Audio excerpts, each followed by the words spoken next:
Once upon a time, there was a small, prosperous city by the river. Its residents were content, and their homes were always filled with grains, which led to an infestation of mice. The people were troubled by the mice, as they not only devoured their grains, but also gnawed on wood, cloth, and everything they could find.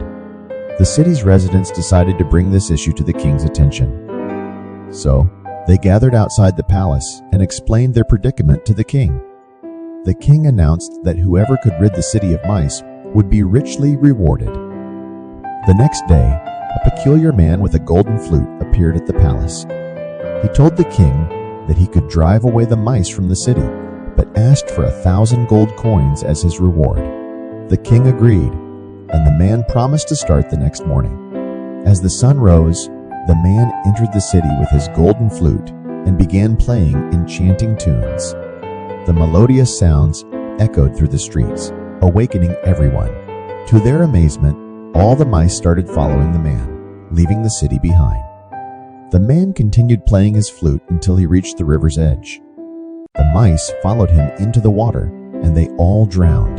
The man safely crossed the river and returned to the palace to claim his reward. However, when he asked the king for the 1,000 gold coins, the king hesitated, unable to believe that playing a flute could rid the city of mice. He refused to fulfill his promise and ordered the man to leave the palace. A few days later, the man returned to the city and once again began playing his golden flute. This time, not only the mice, but all the city's children, big and small, followed him. It seemed as though he had cast a spell on them. The man led them to a cave with an open entrance, and inside there was a door. All the children entered the cave, but the youngest child, who had lagged behind, found himself locked out as the cave's door closed. Despite extensive searching, the city's residents couldn't find any child except the youngest. In their distress, they went to the king, confessing their mistake and telling him about the missing child. Realizing his error, the king announced that the man with the golden flute should come to the palace.